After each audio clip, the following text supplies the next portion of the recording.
बोलती पुस्तके. ज्यांना वाचनाचा नाद त्यांना बोलती पुस्तके घाली साद. आमचं चॅनल सबस्क्राईब करा आणि सबस्क्राईब करायला इतरांनाही सांगा. नमस्कार श्रोते मित्र हो. बोलती पुस्तके सादर करत आहे लेखक गणपत जाधव लिखित त्यांच्या हवळा या कथासंग्रहातून एक कथा, कुपाटी. दिवसभर उन्हाच्या काहिलीत तो शिजून निघत होता. आजूबाजूची सारी वावरं ओस पडलेली. तापलेल्या जमिनी भेगांचा वासून आभाळाकडे तोंड वर करून पडलेल्या. काळ्या ढेकळांच्या पाठी भाजून निघत होत्या. झाडं निस्तेजपणे उभी होती. आजारी माणसागत कधीतरी वाऱ्याची झुळूक आली तर खिनभर हसायची, नाही तर जीव झुरणीला लागल्यागत. आभाळात पाखरू बी उडताना दिसत नव्हतं. घागरभर पाण्यासाठी रानोमाळ माणसं पांगत होती. काही विहिरी तळातला उरलेला गाळ उरावर थापून उन्हापासून स्वतःला वाचवू पाहत होत्या.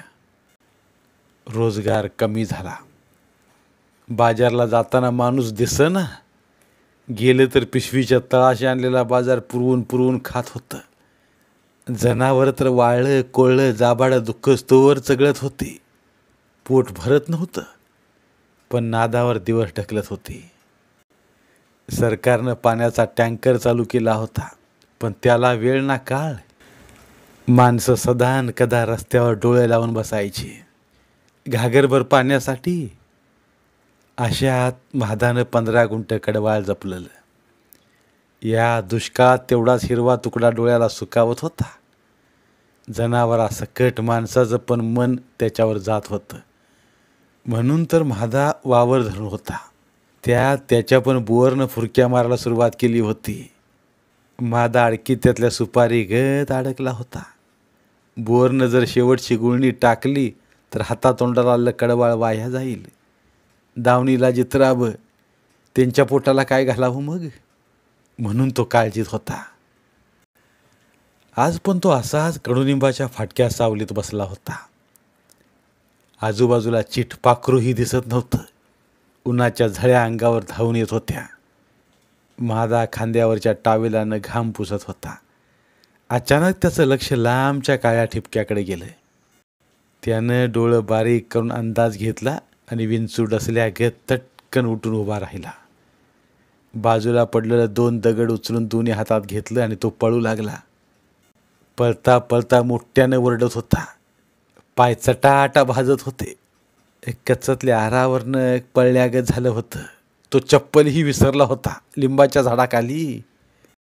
थांब थांब, एका टिप्पिऱ्यातच जीव घेतो तुझा, असं म्हणत लांब लांब ढांगा टाकत होता त्यो. एवढ्यात त्याचा सदरा कुपाटीच्या बोराटीत अडकला. तो सोडवू बघत होता, पण ओढल्याने सदरा जास्तच अडकत होता. बोराटीचा काटा अडकून टरकत होता. त्याच्या जीवाची घालमेल झाली. काय करावं, हीच येळ बोराटीनं साधली का, म्हणून तो एक डोळा तिच्यावर ठेवून बोराटी बरं झटत होता. तोपर्यंत तिनं शेंड खुडायला सुरुवात केली. म्हादाला वाटलं आपल्या काळजालाच तिनं दात लावला. तिच्या डोक्यात तिडी कुठली. त्याच्या मस्तकाच्या शिरा तटतटल्या. जीवाचा जाळ झाला. तो जाग्यानंच मोठमोठ्यानं ओरडू लागला. बिंबीला रग लागीस तूवर, ती मात्र आपल्याच नादात. पक्वानाचा घास मिळाल्यासारखी. म्हादानं स्वतःला कसं बसं सोडवला न पळाला. तिनं पाहिलं तो आपल्याकडे येतोय. तशी तिनं कुपाटीवरनं उडीच मारली. म्हादाला कुपाटीच्या पलीकडे जाणं शक्य नव्हतं. तो सरपडला. बराच वेळ तिच्या जात्या पाठमोऱ्या आकृतीकडे बघत उभा राहिला. एवढ्यात लिंबाकडनं शीळ घुमावी तशी वावरात घुसली.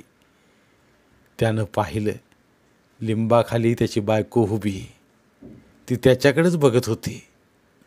तो तिच्याकडेच निघाला. त्याचं मन सैरभैर झालं. तिनं आज कडवाळाला तोंड लावलं. तो जवळ आला तशी म्हादाची बायकोच म्हणाली, भाकरीचं ध्यान होतं का नाही. त्यानं नुसतंच तिच्याकडं बघितलं. त्याच्या डोक्यात डोकं नसलेली ताटं दिसू लागली. अव मी तुम्हासनी म्हणतीया. हा, काय म्हणते? झोपेतून खडबडून जागा झाल्यागत तो बोलला. कवाच्यानं मी एकलीच बोलती या. काय खूळ लागलं का काय म्हणावं? हा, हो खुळाच लागलंय. तू कशाला आलीस ते सांग. भाकर आणली या. आता मात्र पोटातल्या भुकेची आठवण झाली. तो सकाळी वावरात आलेला चहाचं पाणी पिऊन या कडवाळ्याच्या घोरानं भूकच पळून गेली. त्याची चार चौघात जर कोणी म्हटलं महादानं कडवाळ जीवासारखं जपलं या, त्यावेळेस त्याला स्वतःचा अभिमान वाटायचा. आणि रिकाम असला की दावणीची चित्राब दिसायची. त्यात घरात त्याल हाय तर मीठ नाही असं चाललेलं. आज ती कुपाटीतनं आली. आणखी चटक लागली तर पण नाही, आणखी 8-15 नेत्राचा दिवा कराय हवा, तरच 4 पैसे होत्याल. आणि जित्राबासनी बी वैरण पण. तो स्वतःच्या विचारातच समोर बसल्या बायकोला पार विसरून गेला होता. मी काय म्हणते? अचानक आल्या आवाजानं त्याची तंद्री तुटली. हां, बोल बोल की. असं का गाळात रुतल्यावाणी करायलाय? नाही गे, उन्हाळ्याचा विचार करीत होतो. सारं गाव उन्हात करपून निघतंय. मग तुम्ही विचार केल्यावर राहील काय करपायचं? तसं नव्हे, पण डोसक्यात येतं ग. घ्या ये आणि खावा खाली मान घालून. माझा भाकरीचा तुकडा मोडत होता, तोंडात घालत होता. बायको त्याच्या खात्यात तोंडाकडे बघत बसली होती. त्याचं खाऊन झाल्यावर तिनं उन्हाचा अंदाज घेतला. बरं, मी जाते. येताना लाकडाचा बिंडा घेऊन या. गोट्याच्या वळचणीला ठेवला या. ती उठली, टॉवेलाची घडी डोक्यावर घेतली आणि गावाच्या दिशेनं चालू लागली. ती महादानं शिवारभर नजर टाकली. सूर्याचं ऊन डोळ्याला सहन होत नव्हतं. आता उन्हाच्या झळा छाती फाडून काळजापर्यंत भिडत होत्या. तशा उन्हात बांधावरनं निघाला. मग हातीनं उडी मारली त्या जागेला आला. कुपाटी जरा उंच करायला पाहिजे. मग हातीनं सहजगत्या उडी मारली. माझा स्वतःच्याच मनाशी बोलत होता. दिवस मावळतीला निघाला. महादानं फाटक्या सावलीतच अंग टाकलं. डोळा लागत नव्हता, तशी त्याला झोप नव्हती. कंबर गळू यायली म्हणून पडला होता. एवढ्यात त्याच्या उशाकडनं आवाज आला. एकटाच बसलास भाई? अचानक आल्या आवाजानं महादा दचकला, उठून बसला. मोऱ्याचा सजन्या महादाच्या समोर येऊन उभा राहिला. मोर येऊन बोल की मर्दा. असा अचानक घुमल्यावर माणूस भिल का राहील? तसा सजन्या थोडा हसला. अगा एवढा मोठा गडी तू आवाजाला भीतोस बाई? अरे येळ आल्यावर माणूस स्वतःच्या सावलीला देखून घाबरून मरत. बरे का आलास? चाललो होतो घराकडे, तू दिसलास. तंबाखूला चुना बघावा म्हणून आलतो. महादानं खिशातनं तंबाखूची पिशवी काढली. त्यातनं चुन्याची डबी, त्यात वाळून गेला चुना. त्या चुन्याकडे बघत महादू बोलला. भाईली खडाच बनलाय की रे महादा. तुझा चुना पण गावागत वाळून गेला की का? म्हणत सजन्या स्वतःच हसला. डबीतला एक कडा तंबाखूवर चुरगाळत सजन्या बोलला. हसल्या धकाट्यात कडवा जाम राखलायस बघ. या वाक्यानं महादाला थोडा आनंद झाला. एवढ्यात सजन्याच्या तोंडून दुसरं वाक्य निघालं. गावातली माणसं बघायला येत्या ती तुझं कडवाळ आहे. या वाक्यानं महादाच्या मनातला गाळ वर आला. त्याला काळजी वाटू लागली. काळजीनं तो सजन्याला म्हणाला. तू बघितलंस काय माणसासनी? सारं गाव बघतंय की. मला कसं दिसत नाहीत? अगा तुझ्या मोर उभं राहून बघतील भाई. आणखी आणखी काय? माणसं म्हणत्या ती मादा येडा झाला म्हणून. कोण कोण म्हणतं? मी काय नावं टिपल्यात होई? ऐकू येतं ते सांगतोय. अरे पण म्हणणाऱ्यासनी माझं राबणं दिसत नाही होई. जाऊ दे, एवढं का मनाला लावतो यास. तसं नव्ह रे, काळजी वाटते रे. म्या एवढं कष्ट करतोय, डोळ्याचा दिवा करतोय, माणसाने टिंगल करावी म्हणजे. होय का, गाव आहे, लोकांच्या जनावरांनी वाळलं पण मिळे ना, म्हणून म्हणत असते आलं. एवढं बोलून सजन्या तंबाखूच्या भुकटीवर थापट्या मारू लागला. महादाच्या मनात सजण्याविषयी शंका यायला लागली. ह्या गड्यापासनं सावध राहायला पाहिजे. ह्यो पट्ट्या का चोरणार नाही कडवाळ. तेवढंच 5-50 का नको आहेत का कुणाला.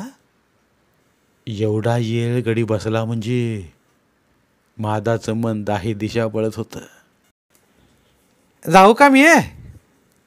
सजन्या, बरं जा. सजन्याकडे बघत महादा बोलला. तू कधी येतोस. सजन्या, बायली ह्यो असं काय विचारतोय. ह्याच्या मनात डाव तर उठला नसेल. एवढं 8-15 दी रात्री पण वस्ती करायला पाहिजे. महादा मनातल्या मनात बोलत होता. सजन्यानं मात्र पार गाव गाठला. दिवस पार अंधारानं गिळून टाकला. तरी महादाला वावर सोडवना. एकाएकी त्याच्या लक्षात आलं बायकोनं लाकडांचा बिंडा आणायला सांगितला आहे. भाकरी थापायची थांबली तरी एक बोलून राहायची नाही. मनात नसताना तो गोट्याकडे गेला. वळचणीला बिंडा पडला होता. त्यानं उचलला आणि अंधारला फाडत तो गावाकडे निघाला. जेवण खाणं करून तो ओट्यावर लवंडला होता. आभाळातल्या चांदण्या बघत.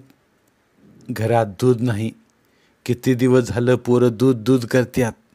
चहाला पण दूध मिळेना. काय करावं जनावरांनी.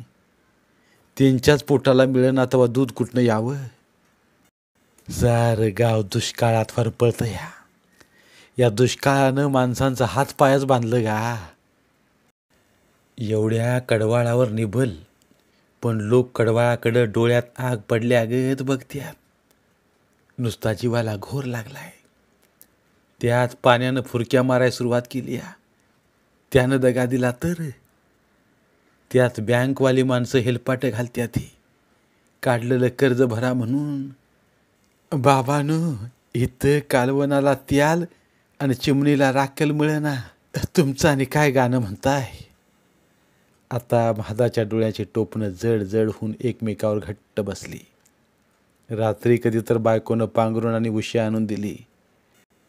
सकाळी जेवण करून मळ्यात आला तर त्याच्या अगोदर तीच शेंड खुडत होती. आता मात्र महादाच्या डोक्यात चिंद शिरलं. एवढी चटक लागली काय म्हणून दगड शोधू लागला.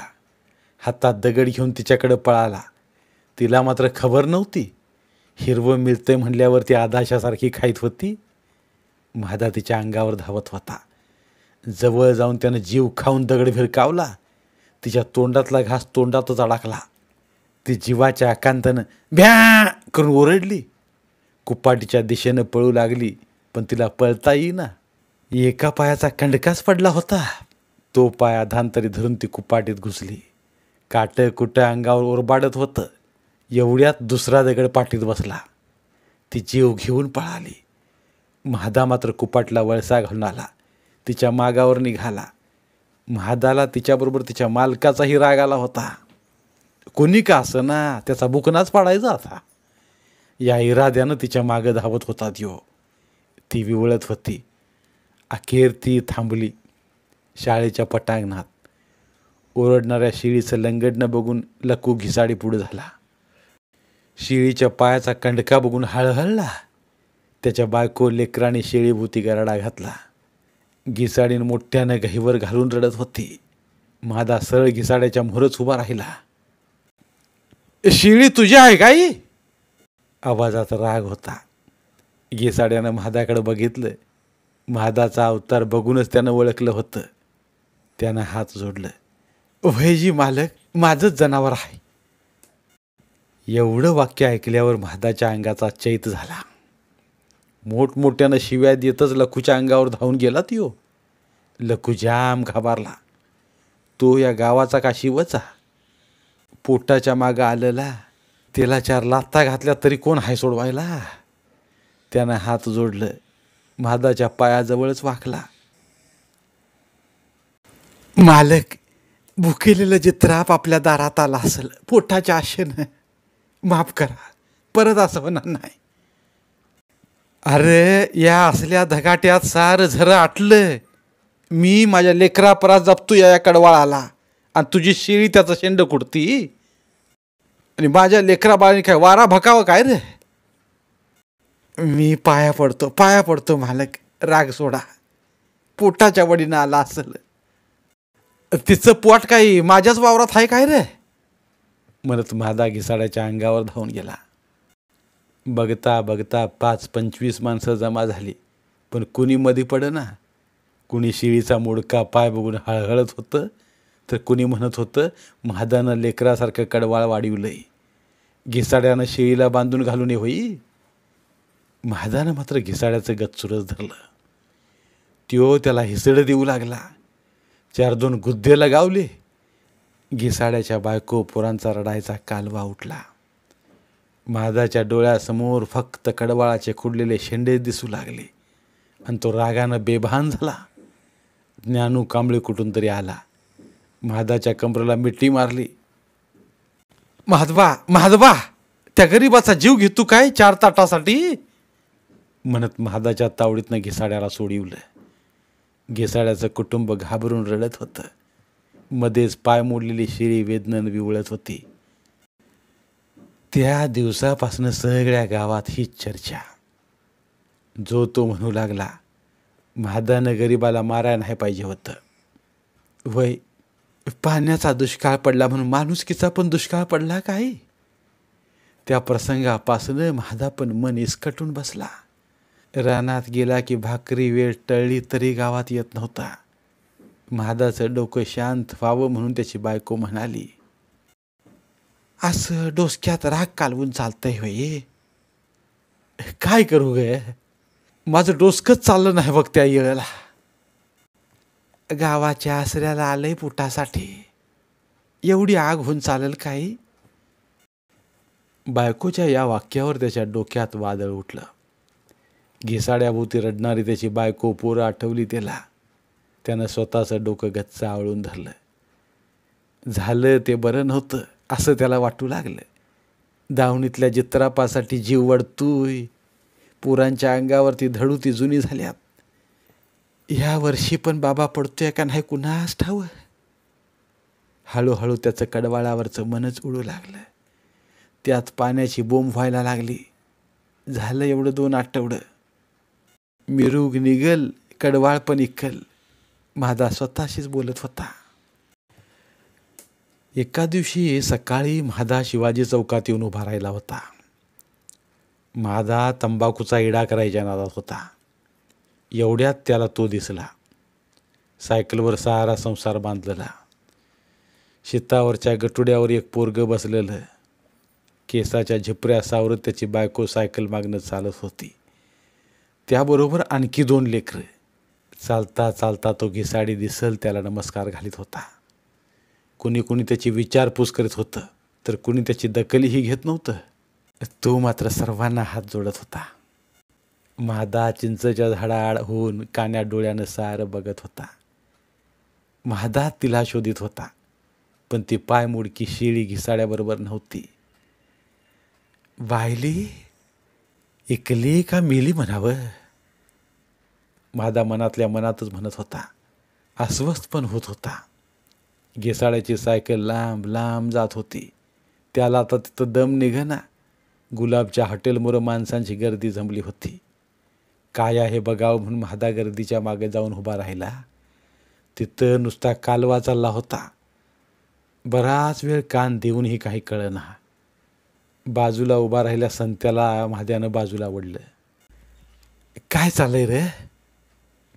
कर्ज माफी कसली?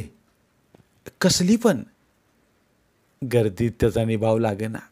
थोडी गर्दी फुटल्यावर त्यानं एकाला विचारलं, सगळं कर्ज माफ झालंय काय?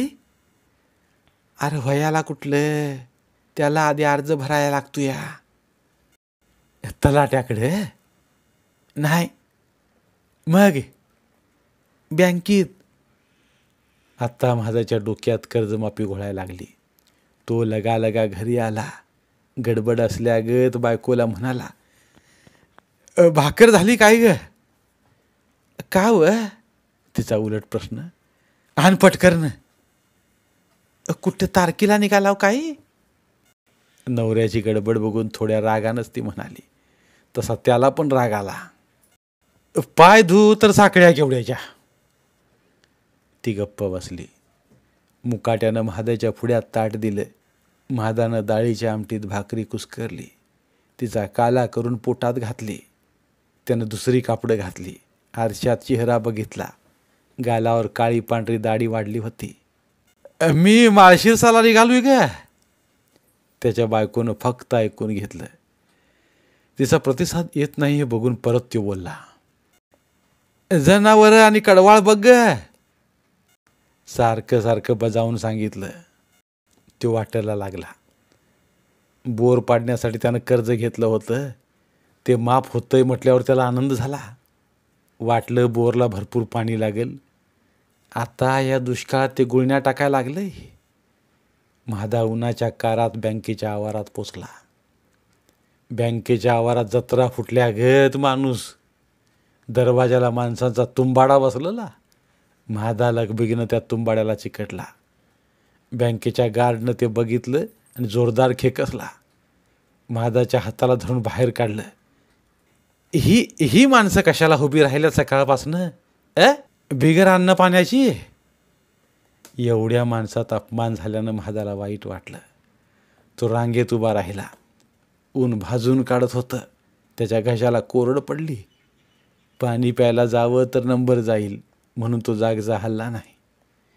एका गोष्टीचं बरं वाटत होतं, आपण जेवण करून निघालो, नाहीतर असल्या उन्हात झीट येऊन पडलो असतो. दिवस मावळतीला निघाला तेव्हा महादाचं पाऊल बँकेत पडलं. साहेबाच्या टेबलाला मुंगळ्यागत माणसं चिकटलेली. नुसता गोंगाट. कुणाचं कुणाला काही कळत नव्हतं. महादा जरा अंग मारून पुढं झाला. साहेबाचं लक्ष आपल्याकडं जाईल असं त्याला वाटलं, पण कशाचं काय? बऱ्याच वेळानं साहेबानं त्याच्याकडे बघितलं. तसा तो लाचारा घेत म्हणाला, साहेब, माझं बोरचं कर्ज आहे. बरं मग माफ झालंय काय? अर्ज भरला का तुम्ही? नाही. मग कसं माफ होणार? साहेबाच्या शब्दात राग होता. महादानं परत विनवणी केली, साहेब भरा की माझा फॉर्म. अरे बाबा, हर्षल कॉम्प्युटरमध्ये जा, ते देतात भरून. एवढी दगदग करून काहीच हाती लागले नाही. बँकेत उभारून पायाचं कंडकं पडायची वेळ आली होती. आता तो हर्षल कॉम्प्युटर हुडकत निघाला. अचानक त्याचं ध्यान मावळतीकडे गेलं. आता तो कॉम्प्युटरच्या ऐवजी नाक्याकडे चालू लागला. घरी गेलं पाहिजे. आणखी थोडा वेळ केला तर गावाकडे जायला वाहन मिळायचं नाही म्हणून तो नाक्याकडे निघाला. बायकोनं कडवा राखला असेल का नसेल, का बसले असेल धुणी भांडी करीत? तिच्या मनात असंख्य प्रश्न जन्माला येत होते. एकदाच तो घरात टेकला. त्यावेळी तो खूप दमला होता. भाकर न खाताही डोळं झाकत होतं. सकाळी उठून त्यानं परत गडबड लावली. कडवाळाकडे ध्यान दे म्हणून बायकोला बजावून तो परत माळशिरसच्या वाटेला लागला. कालचा अनुभव बघता 2 भाकरीनं पाण्याची बाटली पिशवीत टाकली. हर्षल कॉम्प्युटरच्या दारात पण जत्रा फुटल्या गत टाळकं. ती गर्दी बघून आता आपला कसा निभाव लागायचा तो मनाशीच म्हणाला. रांगत बसून दुपार टळी तरी त्याचा नंबर येत नव्हता. त्याच्या पुढं मागं बाया बापही दिसत होतं. ऊन कलताना सरकत सरकत तो कॉम्प्युटरच्या दारात आला. त्याला मागनं कुणीतरी डिवचलं. महादानं मागं वळून बघितलं. मागचा शेजारी. काय हो, कशासाठी डिवचता आहे? म्हणलं एकलाच आलाय होय. म्हणजे कुणाला आणावं म्हणता? मालकीन आहे ना. या प्रश्नानं महादाला जरा रागच आला. बायकोची विचारपूस का म्हणून करावी ना? जर रागानंच तू म्हणाला, हाय की का दावा आणू तुम्हासने? महादाच्या वाक्यानं तू माणूस उभा रामला. त्याला काय बोलावं तेच कळेना. तरी त्यानं त्याचं बोलणं पुढं रेटलं. रागाला जाऊ नका हो पाहुणं, पण हिथं फार्म भराय बायको बी लागती म्हणून म्हणलं. बायको? आणि ती कशा पाय? ते ठावं नाही, पण ह्या बाया दिसत्यात का? रांगेत बसल्या बायांकडं बोट करत मागचा शेजारी बोलला. आणखी एक दोघाकडनं खात्री केली. मनावर तो दगड ठेवून तो रांगेतनं बाहेर पडला. 2 दिवस वाया गेले. आता कडवाला बाजार दाखवायला पाहिजे, नाहीतर हाती धुपाटणं यायचं. बोरचं आता काही खरं नव्हतं. मेल्यातच जमा झालं होतं. महादाच्या मनात उलता पालत होत होती, नांगरटीच्या ढेकळासारखी. महादा जरा वेळ दुकानाच्या पायरीजवळ बसला. स्वतःच्या पायाचे दुखणारे गोळे स्वतःच चेपू लागला. थोड्या वेळानं तो गावाच्या रस्त्यानं लागला. सरकारच्या गोंधळात दम निघना आणि आशा बी सुटना. कारण सगळ्यांनीच माफ व्हायचं आणि आपणच मागं राहायचो असं त्याला वाटू लागलं. बायकोला नेणं त्याच्या जीवावर आलं होतं. तिला नेलं तर चित्रापाचं कडवाळाचं कोण बघायचं? सकाळ सकाळी त्यानं वावरात चक्कर मारली. बोरनं नुसतीच हवा फुकायला सुरुवात केली होती. कडवाळावरची काळुकी कमी झाली होती. काय करावं? महादा कात्रीत सापडलेला. निम्मा जीव कडवाळात ठेवून तो बायकोसह कॉम्प्युटरच्या दारात उभा राहिला. कितीतरी वेळ. जरा वेळानं बातमी आली, सर्व्हर डाऊन झालाय. माणसांची तोंड पडली. महादा तर जाम वैतागला. सरकार आणि कॉम्प्युटरला शिव्या देऊ लागला. आणखी 2 हेलपाटे घालून त्यानं फॉर्म भरला. महादानं कडवाळाकडं बघितलं. पहिल्यासारखी तरतरी नव्हती. आता ह्याला बाजारात न्यायला हवं. गावातली माणसं मागत होती, पण बाजारात 4 पैसे जास्त येतील या आशेनं त्यानं कडवाळ ट्रॅक्टरात भरलं. पैसा हातात पडल्यावर त्याला वाटलं गावातच दिलं असतं तर बरं झालं असतं. उगाच दगदग करून घेतली. कडवाळाच्या आलेल्या नोटांकडे बघत महादा बाजारात उभा होता. आता तेल मिठाचा बाजार करावा. पुरासनी खायला काहीतरी घ्यावं म्हणून सूर्यधरणीच्या कुशीत शिरताना तो बाजारात शिरला. पायाची भिंगरी फिरत होती. हातातली पिशवी भरत होती. दिवस मावळतानाच आभाळाचा रंग बदलू लागला. काळ्या ढगाने ऊन अडवायला सुरुवात केली. बघता बघता दिवसा अंधार दिसू लागला. वारं कावदान सुरू झालं. बाजारातल्या माणसांची भंबेरी उडाली. झाडं मुळासकट हालू लागली. धुळीच्या लोटाने आभाळ भरून गेलं. बाजारकऱ्यांच्या पालाचं झेंडं झालं. महादानं आभाळ बघितलं. एवढ्यात आभाळात भला मोठा जाळ झाला. पाठोपाठ काळीज हादरवून सोडणारा गडगडाट. महादा एका हॉटेलाच्या आडोशाला उभा राहिला.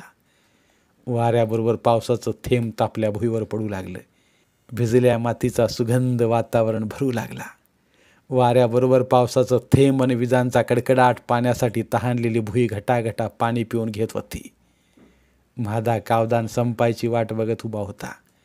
कितीतरी वेळ पाऊस कोसळतच राहिला. आभाळ तर अंधारून आलं होतं. अंधाराची काळोखी वाढली होती.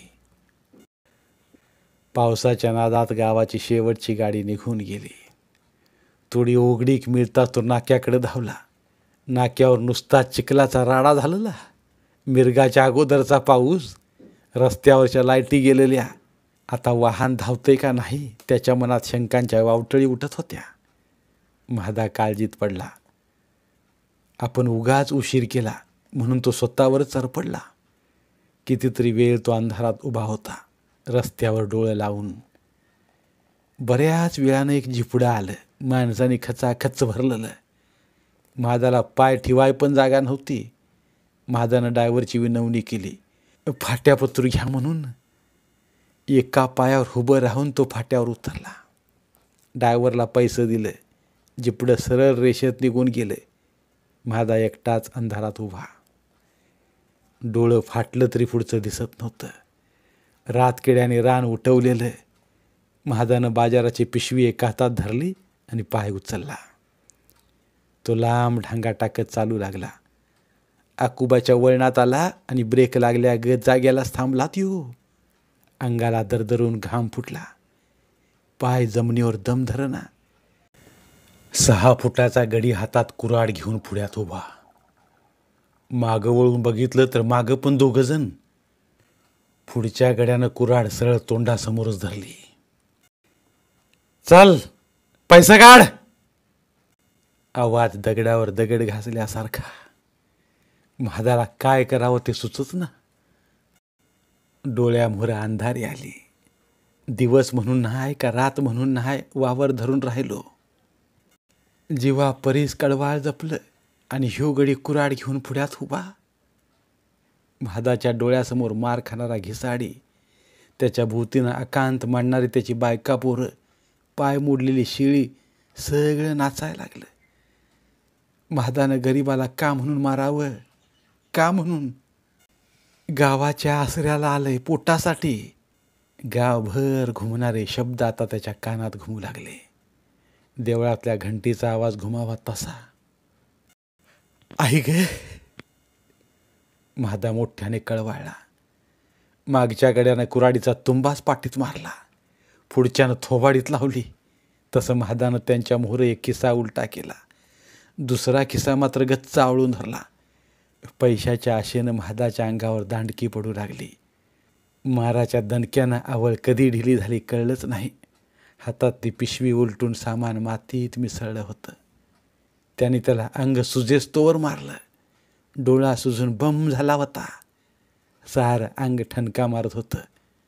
जीवापाड जपल्या कडवाळाचं पैसे घेऊन चोरटे पसार झाले होते. भान गेल्या गत महादा भुईवरच बसून होता. त्याच्यात उठून उभा राहायची ताकद राहिली नव्हती. त्याच्या डोळ्यातून अश्रूंचा महापूर वाहत होता. रस्त्यावर पडला बटराचा तुकडा त्याच्या चाचपडत्या हाताला लागला. डोळ्यामोहर लेकरं आली.